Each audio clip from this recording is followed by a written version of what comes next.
तो बच्चों इस वीडियो के अंदर हम करेंगे क्लास 10th के चैप्टर नंबर 3 की एक्सरसाइज 3.2 का क्वेश्चन नंबर 1 का थर्ड पार्ट और फोर्थ पार्ट।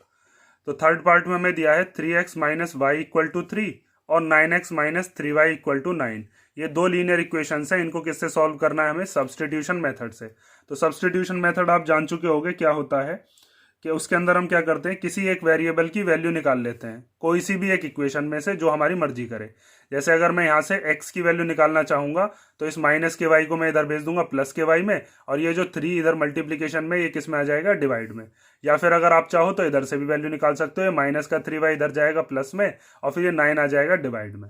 किसी भी एक से निकाल लेते हैं। जैसे हमारे पास एक इक्वेशन है 3x minus y equal to 3 और दूसरी इक्वेशन क्या है 9x minus 3y equal to 9। तो मैं इसमें से निकाल लेता हूँ। बस इसमें क्या करना पड़ेगा मुझे? माइनस का y इधर भेजना पड़ेगा पहले तो ये हो जाएगा 3 प्लस वाई, और फिर उसके बाद ये जो 3 है इधर मल्टीप्लीकेशन में, इधर आ जाएगा ये डिवीजन में। तो x की वैल्यू हो जाएगी 3 प्लस वाई और अपॉन में 3।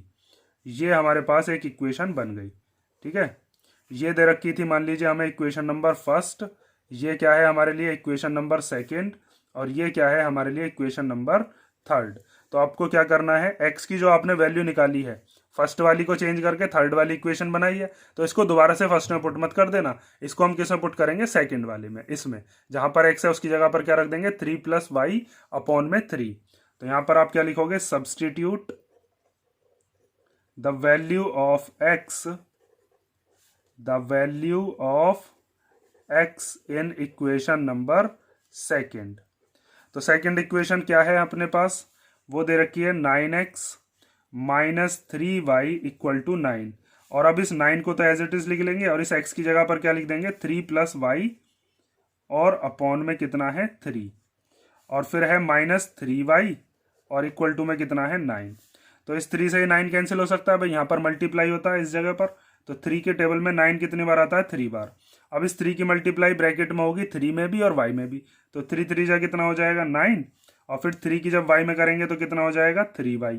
फिर ये माइनस का 3y और इक्वल टू में कितना है? 9। अब ये प्लस का 3y, ये माइनस का 3y, तो ये दोनों कैंसिल हो जाएंगे क्योंकि प्लस माइनस माइनस होते हैं। तो यहाँ पर क्या आ गया हमारा? 9 इक्वल टू 9 आ गया।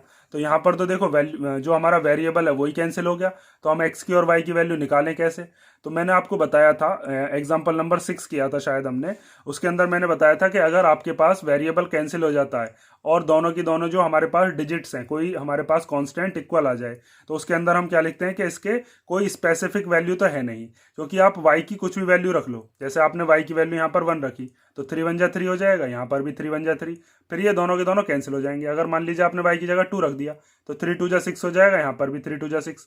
तो ये जो होता है हमारा ऐसा स्टेटमेंट, ये हर एक y की वैल्यू के लिए ट्रू है। यहाँ पर क्या होता है? इनफाइनाइटली मैनी सॉल्यूशंस निकलते हैं।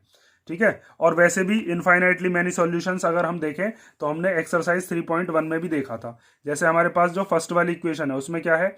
यहाँ पर 3 है, यहाँ पर 9 है। तो a1 अपॉन a2 अगर आप करते हो तो क्या हो जाएगा? 3 अपॉन 9, इसको कैंसिल करेंगे तो 1 अपॉन 3 आ जाएगा।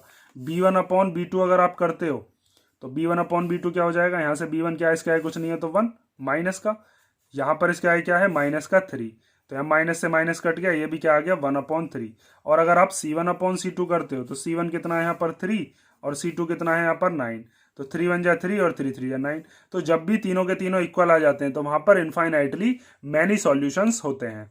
देखो मैंने आपको एग्जाम्पल नंबर मैं दिखाता हूँ, एग्जाम्पल नंबर 6 में शायद, ये देखो एग्जाम्पल नंबर 6 में भी हमने यही चीज करी थी। उसके अंदर क्या था हमारे पास? दोनों की तरफ ये जो वेरिएबल था ये तो कट ही गया था, हमारे पास दोनों तरफ 18 इक्वल आ गया था। तो वहां पर हमने क्या लिखा था कि ये जो स्टेटमेंट है ये y की हल वैल्यू के लिए ट्रू है, क्योंकि इसके अंदर क्या होते हैं? Infinitely many solution. हम y की कोई स्पेसिफिक वैल्यू नहीं बता सकते, तो यही चीज आपको इसके अंदर भी लिखनी पड़ेगी।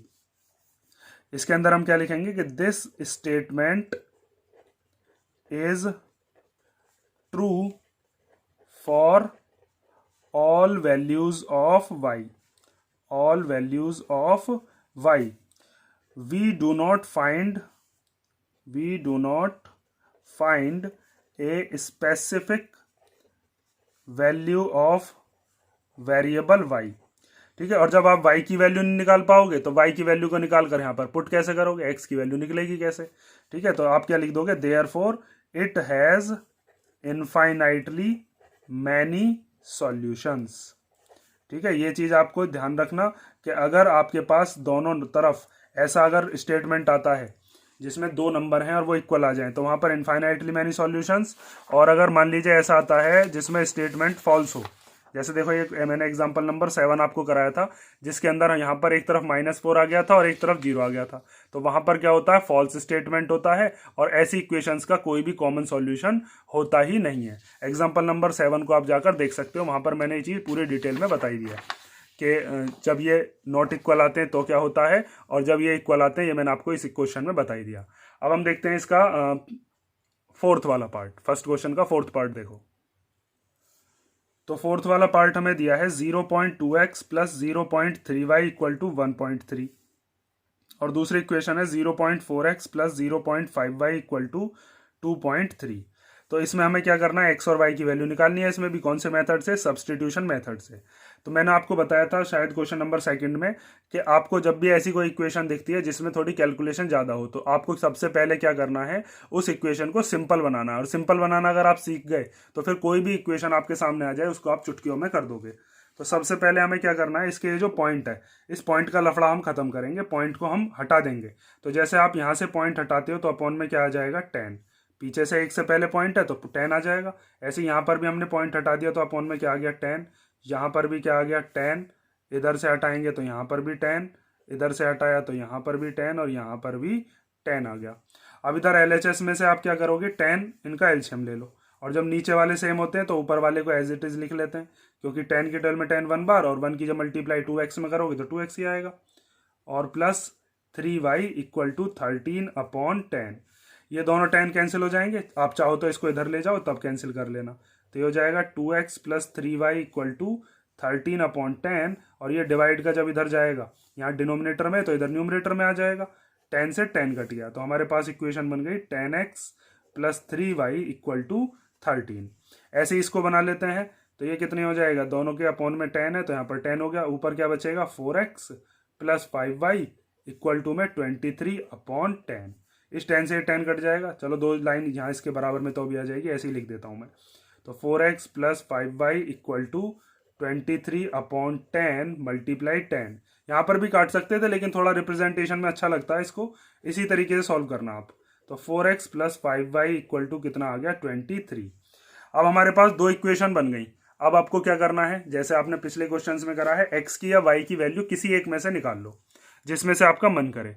जैसे मैं इसमें से x की वैल्यू निकाल लेता हूं तो पहले इस 3y को इधर भेज दूंगा तो ये हो जाएगा 2x equal to 13 minus 3y और ये जो 2 है ये कहाँ चला जाएगा, अब इसके डिवीजन में, तो ये हो जाएगा 13 माइनस 3y अपॉन में 2। ठीक है, ये हो गई हमारे पास हमारी एक इक्वेशन। मान लीजिए ये आपकी इक्वेशन नंबर फर्स्ट है, फर्स्ट ही मान लेता हूं इसको मैं, और ये हो गई आपकी इक्वेशन नंबर सेकंड। तो अब हम क्या काम करते हैं, ये जो फर्स्ट इक्वेशन है इसको सब्सटीट्यूट कर देंगे सेकंड वाली इक्वेशन में। x की जगह पर ये जो x है इसकी जगह पर ये रख देंगे 13 माइनस 3y अपॉन 2।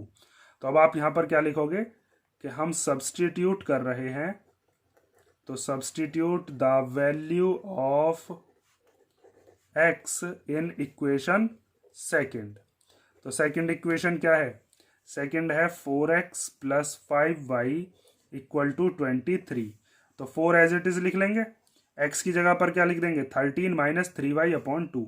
तो 13 माइनस 3y अपॉन में 2 और फिर है प्लस में 5y और इक्वल टू में 23। इस 2 से ये 4 कैंसिल हो सकता है तो 2 1 जा 2 और 2 2 जा 4। अब इस 2 की मल्टीप्लाई 13 में कर लो तो 13 2 जा कितना हो जाएगा, 26। ब्रैकेट में पूरे में होती है तो इस 2 की मल्टीप्लाई इसमें भी करनी पड़ेगी, तो 2 की जब 3 में करोगे 2 3 जा 6y और प्लस 5y इक्वल टू 23। ठीक है, अब ये माइनस का 6y है, प्लस का 5y है, तो माइनस प्लस क्या होते हैं, माइनस प्लस होते हैं minus.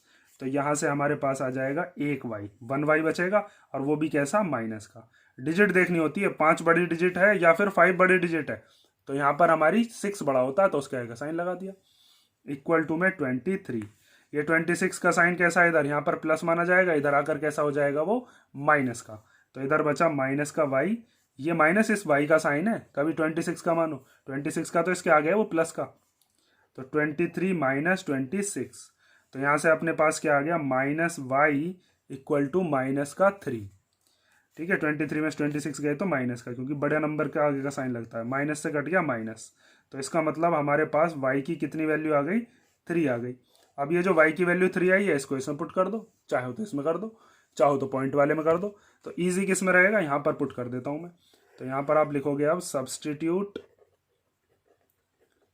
The value of y in equation first. और फर्स्ट इक्वेशन क्या थी अपनी, x equal to 13 minus 3y upon में 2। तो x इक्वल टू 13 माइनस 3 और y की जगह पर क्या रख देंगे 3 और अपॉन में है 2। तो यहाँ पर 3 और इसके बीच में मल्टीप्लाई है, 3 3 जा कितना हो जाएगा 9। तो 13 माइनस 3 3 जा 9 और अपॉन में 2। 13 में से 9 गया तो कितना बचा 4। 4 को 2 से डिवाइड कर लो तो 2 ही आ जाएगा। तो इसका मतलब x की वैल्यू कितनी आ गई, 2 आ गई। ठीक है, इसी के साथ ये हमारा क्वेश्चन हो गया, y की वैल्यू 3 है और x की वैल्यू 2 है। 4 पार्ट हो गए इसके। नेक्स्ट जो 2 पार्ट बचे हैं उनको करेंगे हम नेक्स्ट वीडियो में। अगर इन दोनों पार्ट्स में कोई आपको दिक्कत हो तो कमेंट करके पूछ लेना। और मैंने आपको बताया है ये जो क्वेश्चंस होते हैं इनको हम सिंपल तरीके से अगर सॉल्व करते हैं तो हमारे गलती का मौका कम होगा। अगर आप पॉइंट के में ही सॉल्व कर सकते हो तो अच्छी बात है, पॉइंट में कर लेना। ठीक है, वैसे भी हो जाएगा, तब भी यही आंसर आएगा। लेकिन मैं आपको बार बार बता रहा हूँ इक्वेशन को सिंपल बनाना सीख लो। ठीक है, नेक्स्ट वीडियो में मिलते हैं, चलो।